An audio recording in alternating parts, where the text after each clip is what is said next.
Welcome everyone to another video tutorial. Today we'll be looking at CSS background.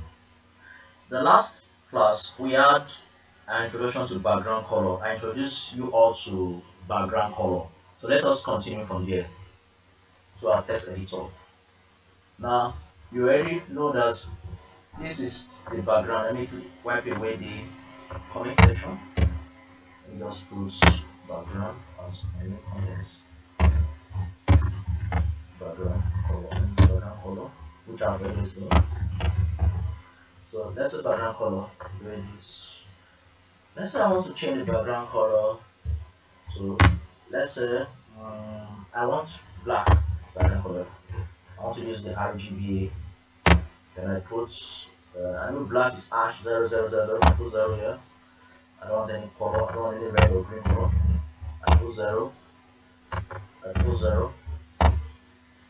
Then this I just put 0. Then I save it. That's my browser. You see what we have. Oh, sorry. RGBA 0.5. I put refresh the browser. Have you seen that now? So this is the background color. So because it is somewhere in between the opaque and the transparent. So if I want to make it very dark, I just make it to the one. So that the background can be very dark. It can be very dark. So when I refresh my browser, you can see how dark this background is because it is opaque. Now to make it transparent, I can just give it 0.1. This one will be very transparent. So I go to the browser and I refresh. So you can see, and then there are some few elements of little bit of light, green. Now if you want to make it 0.4, you can make it 0.4. The up alpha, refresh the browser and you see that. That's how you change the background color of using RGBA. So let's move on to the next one. The next one I want to talk about is background image. Background image. So let me make this one background image. I want to talk about background image. Now when we say background image, these are images that are like the background of your website. For instance, I want to put a background to this browser, to this particular web page, sorry. Then it's very simple, it's almost the same way of doing background color. So I'll just say background image, then I'll come here. It will give me a URL, put a URL, uniform resource locator. Then what I will do next is very simple. I'm going to put the image name where I save the image. My image is in the my red pick folder, so I will just decide to put an hyphen or double quotation or a single quotation mark. So I just put my, that's the folder name, my red pick folder. I put the forward slash because it's a folder. Then I need this particular image students.jpg image. So let me save this one. You see that the image will cover the screen as a background image. You see that now? Now by default, background image in CSS is what? It's always duplicating, or it duplicates on regular interval. By default, background image always will repeat itself. That is what I mean. It always repeats itself. Now, how can we stop this background images from repeating itself? It's simple. That's what leads us what is called background repeats. Background repeats. Background repeats. Now, what is the background repeat?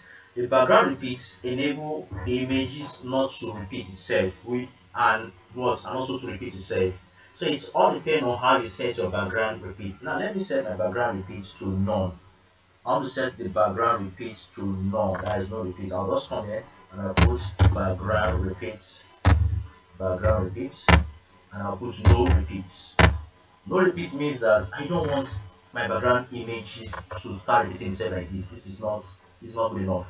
So I'll just put just no repeat. And watch me. So you can see that my image is no longer repeating itself. It is now just a single background image. You understand that? But I have a problem with this particular background. It's not covering the entire width of the screen. This background is not covering the entire width of the screen. It is just covering just a little fraction of it. So how will I solve that? There's what is called the background size or background size. Now you're going to apply what is called the background size. The background size. Now the background size will solve that problem for us. So you come here under the body selector, you put background size, then you put the background size, you put cover. I want it to cover the entire width of my screen. So I save my work, then go to my browser, then you refresh the browser and you see voila. So you can see that the background size cover has enabled my image to cover the entire width of the screen. There's one thing I want to mention here. This is when you are doing a professional website, advisable to what? To get an image that has a very good, how do I put it? A very good, that is very sharp, that is bright, that has a big width and a height margin. It's very important so that it will not be distorted. If you notice, this image is a little bit distorted, so if you are doing a professional website, try to get images that are very attractive and has a large width and large height. So that by the time you start doing manipulation, the images will not be distorted. That is one of the advice I normally give to my students. So at this juncture, we are through with background in CSS. So we are going to meet in our next class. So thank you very much and stay blessed.